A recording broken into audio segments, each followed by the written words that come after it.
viva o Senhor Manuel, corrente tesouro ao peito, quando saia fora à rua, todos igualam respeito.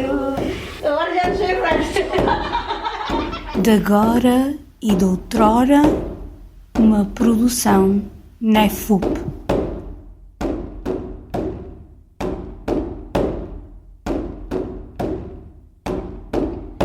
No 7º episódio deste podcast, que dedicamos ao projeto Polifonias de Agora e de Outrora, o NEFUP conversa com Ruben Coelho, diretor técnico do Rancho Folclórico da Associação dos Amigos de Vilarinho das Quartas, SUAJO, do qual faz parte um grupo de cantares polifónicos.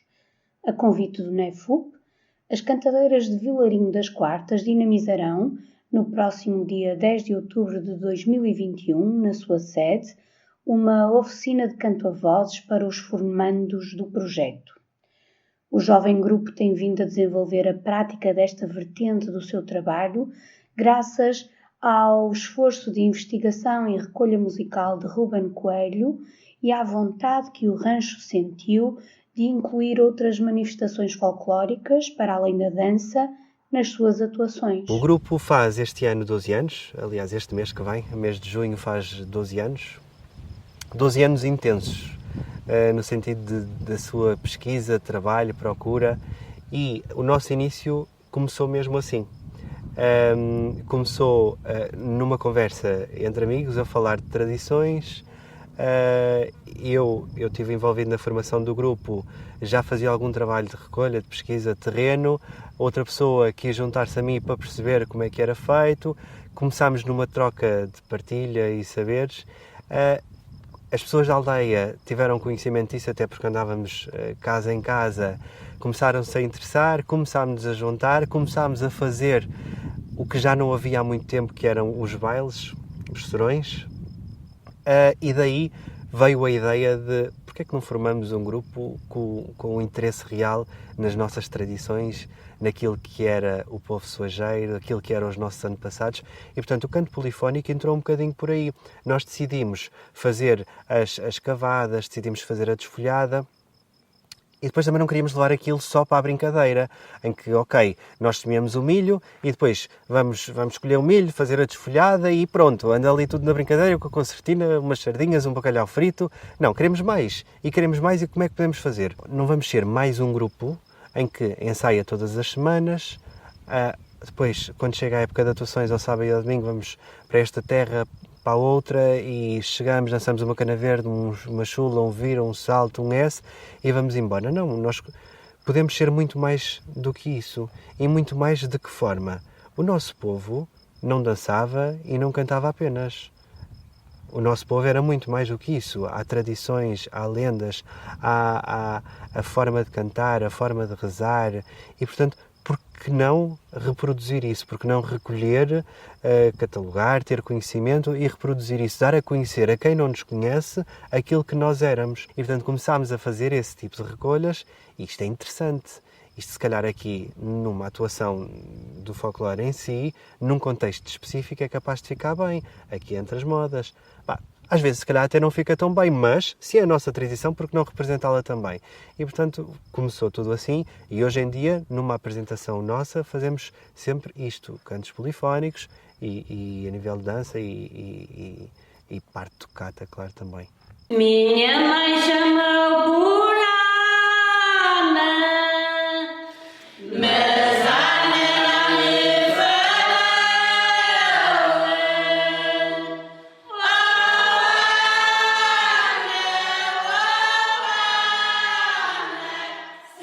Senhora, minha mãe já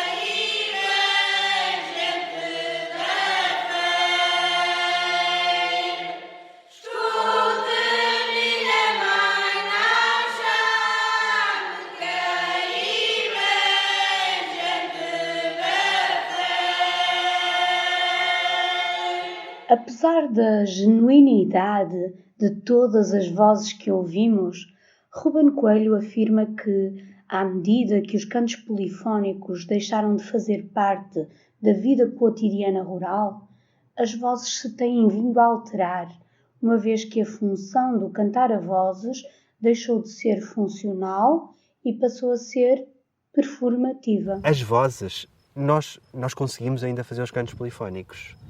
Mas as vozes eu já tenho consciência que hoje em dia já não são aquilo que eram. Apesar de eu, graças a Deus, ainda tenho vozes antigas no grupo. Aquelas vozes mais altas, mais finas, mais dobradas, mais, desculpem, mas são mais esganiçadas. Como quando nós vamos para Sul e cantamos lá para baixo, dizem, que vozes são esganiçadas. Essas sim são as nossas vozes típicas, tradicionais.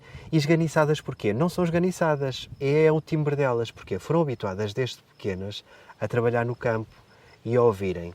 E, portanto, trabalhavam, cantavam, porque nós, se estivermos distraídos quando estamos a trabalhar, o tempo passa muito mais depressa. E era tal e qual assim antigamente. Mas qual era a forma de distração antigamente? Era cantarem. Portanto, juntavam-se e cantavam. Muitas das vezes aproveitavam também o mote do cantar para marcar o ritmo do trabalho. E, portanto, quando cantavam, era o mote para a enxada ir ao chão, até porque elas, às vezes, para puxar a terra, faziam sempre em sequência, em grupo, e tinham que ser todas ao mesmo tempo. Portanto, aquilo marcava o ritmo do trabalho. Portanto, é aqui uma dupla função de entreter e de marcar o ritmo, de ajudar no trabalho. As nossas vozes mais jovens já não têm esse trabalho. Quase que já não vão para o campo, mas quando vão já não cantam.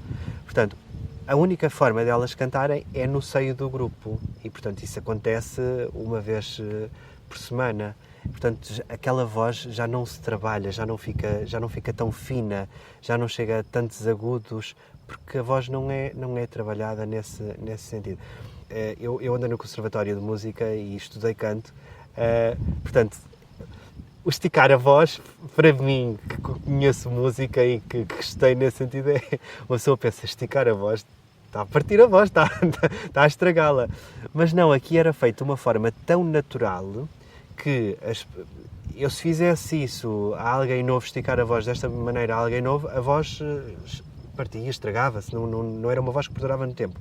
Nós vemos senhoras hoje em dia com os seus 70, 80 anos que ainda têm aquela voz, ainda conseguem subir, ainda conseguem ir a agudos. Portanto, aquilo era um trabalhar específico da voz, portanto, não era uma coisa que estragava. Era muito interessante. Infelizmente, é uma coisa que se começa a perder. Isso faz parte, no meu ver, da transformação que nós estamos a dar e na modernidade que nós estamos a dar ao nosso folclore, ao folclore não, mas aos nossos cânticos polifónicos. Segundo Ruben Coelho, a própria capacidade de mobilidade e conhecimento do mundo exterior acaba por induzir transformações na forma de cantar em conjunto, nomeadamente no que diz respeito ao sotaque serrano característico da localidade. O sotaque, por exemplo. O sotaque, nós aqui tínhamos um sotaque muito específico e algumas pessoas ainda o têm, até porque nós estamos muito próximos de Espanha, algumas palavras já eram idênticas à melodia espanhola. E hoje em dia esta juventude já não tem tanto sotaque, ou o sotaque tão marcado, o sotaque tão serrano. Portanto, aí eu acho que há uma modificação derivada à escolaridade, a elas irem... nós aqui temos uma escola, mas é só até à 4ª classe, portanto, depois passam a ir para a vila. Ainda há um sotaque aqui, tanto que lá de baixo costumam dizer, olha, és serrano, tens um sotaque da serra. Mas já não é aquele nosso sotaque específico de enrolar as palavras, que é muito, por acaso, é um sotaque muito... Eu tenho pena de não o conseguir reproduzir, ou de não o ter mesmo. Eu não me importava, até porque eu não estou cá, mas não me importava de o ter, não tanto cá, porque acho que é marcante, é um sotaque que eu gosto. Mas esta nova leva já não tem esse... Já o perde naturalmente, não é propositado. E por causa disso dá alguma modernização às melodias. Quanto às palavras, elas são ditas as rimas, os poemas são iguais, portanto, isso não há alteração em si. Eu acho que a modernização relativamente à escolaridade tem a ver com isso apenas, só, que é o sotaque, porque se perde. Ai, meu amor, ai, eu ai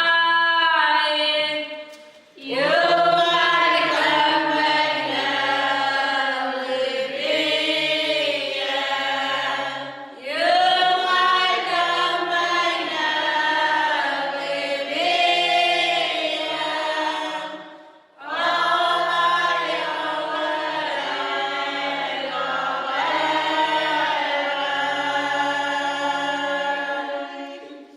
em certas ocasiões, se não fosse o mãe morria, se não fosse o mãe morria, e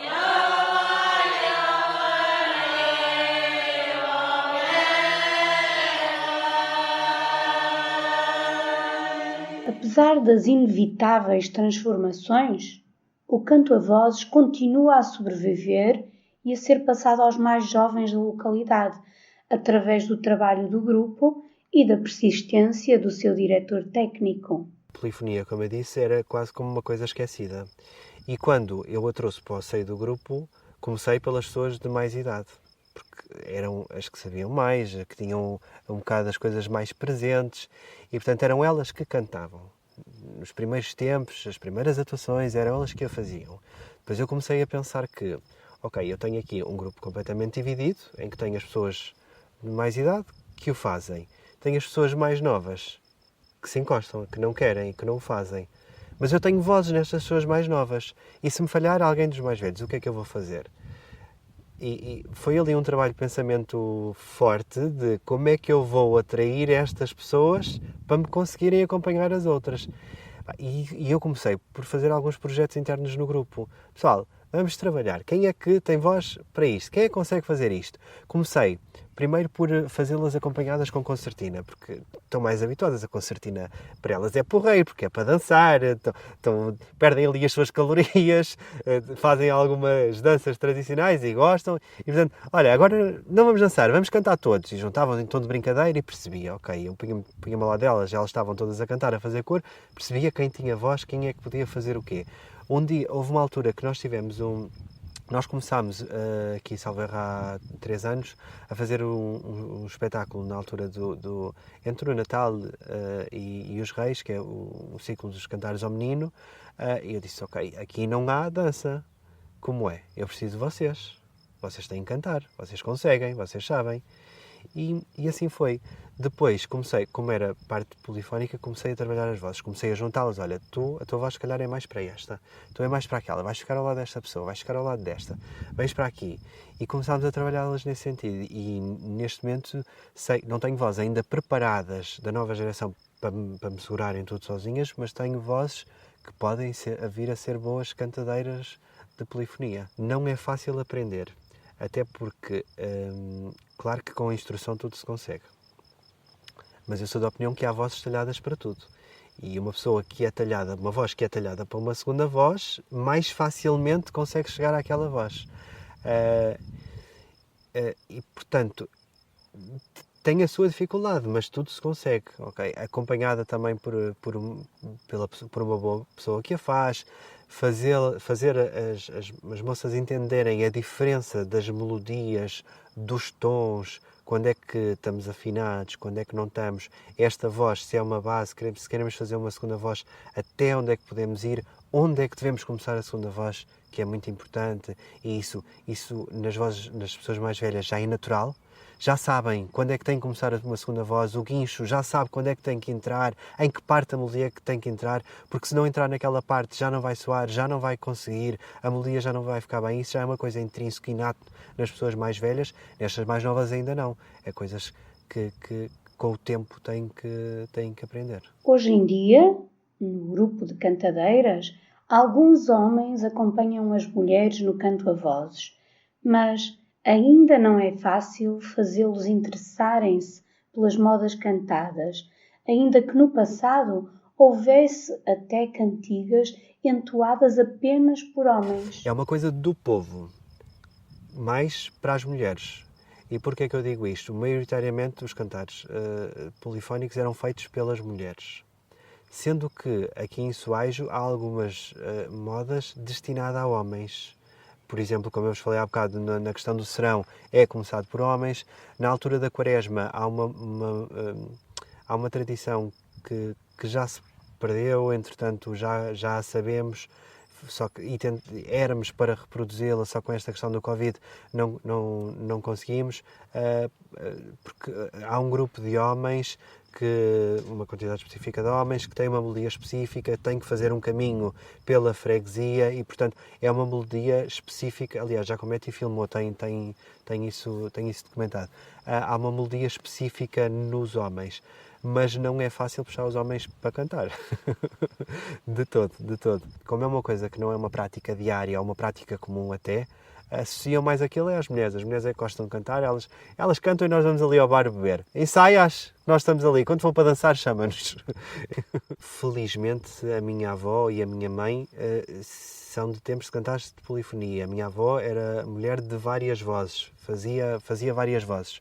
A minha mãe, por exemplo, já é só voz base. Olha, estávamos a falar do ensinar. Por exemplo, a minha mãe tem plena noção como é que se faz as outras vozes, tem plena noção como é que se deve entrar, tem plena noção até onde é que deve ir, até onde é que deve prolongar, porque é muito importante, até onde é que se pode prolongar uma melodia, mas não faz as outras vozes. Segura muito bem, mas já não consegue ir para as outras vozes. A voz dela não tem potência para conseguir alcançar as vozes mais agudas ou assim, mas sabe como é que deve ser feito e onde é que deve entrar. Portanto, isto para puxar um bocadinho atrás à conversa das vozes talhadas para cada naipe de vozes.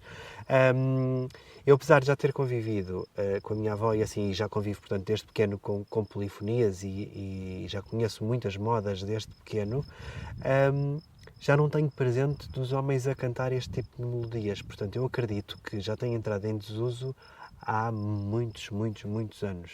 Portanto, recuperar isso já é mais difícil até. Porque, assim, nas mulheres já estava um bocadito em desuso, mas havia quem o fizesse. Portanto, é só trazer essas pessoas que faziam e juntar as novas.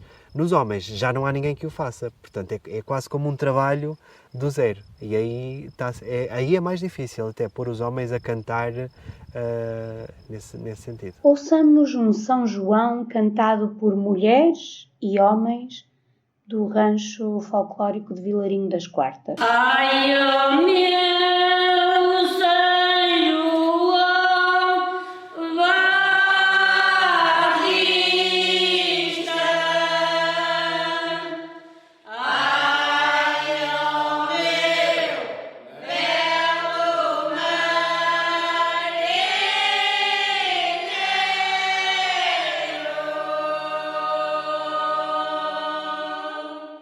Ai, lembra-me na tua barca.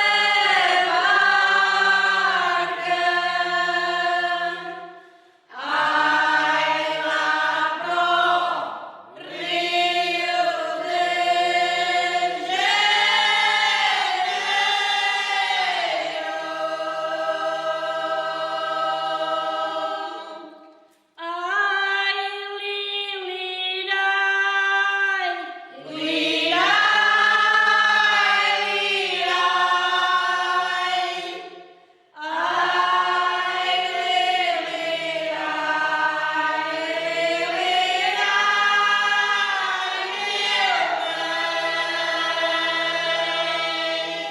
Antecipando o regresso pós-pandemia, Ruben Coelho gostaria de ver o trabalho do grupo registado de várias formas. Nós não temos nenhum trabalho discográfico, não temos nada ainda.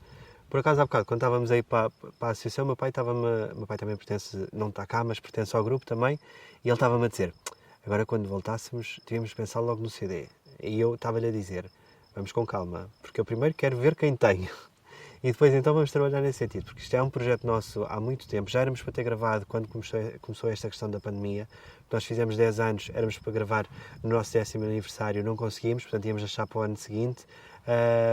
Já tínhamos as coisas mais ou menos apalavradas, não conseguimos avançar. Portanto, queremos começar por aí, mas já pensei, inclusive já falei com a Câmara e tudo, porque não ir um bocadinho mais além. Se nós temos um trabalho, eu tento documentar as coisas, mesmo a nível de indumentário que vamos recolher, porque graças a Deus isto é uma freguesia que quando fizemos as recolhas e quando as fazemos, há muita gente que ainda mantém as peças de roupas antigas, instrumentos e trabalhos do campo antigos, portanto, por que não documentar isso tudo, por que não editar e deixar isto escrito para os próximos que aí virão. Sim, não está nada trabalhado nesse sentido, há ideias e gostávamos que acontecessem, sim. No entanto, a sobrevivência do canto polifónico e de outras manifestações do folclore depende, na sua opinião, da aproximação da cultura popular às escolas locais, num trabalho conjunto de grupos interessados nesta área de pesquisa e das autarquias. Eu acho que era interessantíssimo, e eu sei que há outros concelhos que o começam a fazer, haver instrução escolar nesse sentido. E nós estamos a falar que, por exemplo, nós, que é muito raro, nós temos uma escola aqui, apesar de ser só até a 4ª classe. E porquê que não se traz esse tipo de ensinamento para as escolas? Porquê que os alunos estudam História, Bolas. Isto não é História, é a nossa história, é a história do nosso povo. Porquê que, obviamente, nós temos que ter um conhecimento alargado, mas isto também faz parte de nós. Porquê que, para além da história que normalmente se estuda de Portugal, enfim, porquê que também não se estuda a história da nossa região? Porquê que nós não sabemos como é que era assim anos atrás? Ou porquê que não há uma cadeira, uma aula que vão ensinar cantos polifónicos, ou que vão falar da indumentária, dos trajes, ou como é que eram as tradições? Eu acho que isso os próprios concelhos deviam proporcionar isso aos alunos, porque eu tenho plena consciência de que, por exemplo, se não for o nosso trabalho, esta nova leva não tem plena noção e consciência de como é que eram os tempos antigos, porque o trabalho dos campos já é feito, mas é feito nos campos perto de casa. Nós olhamos para as serras e já não vemos as serras trabalhadas. Antigamente, e isso eu ainda me lembro, eu sou novo, mas eu ainda me lembro de ver campos e campos, olhar para serras e ver tudo trabalhado. Nós, por Vilarinho abaixo, os campos não havia mato, era tudo trabalhado. Hoje em dia o que é que nós vemos? E se calhar se perguntarmos a esta nova canalha dos seus 10 anos, é isto, eles conhecem isto, não conhecem outra realidade. E portanto, porque é que isso não é levado às escolas?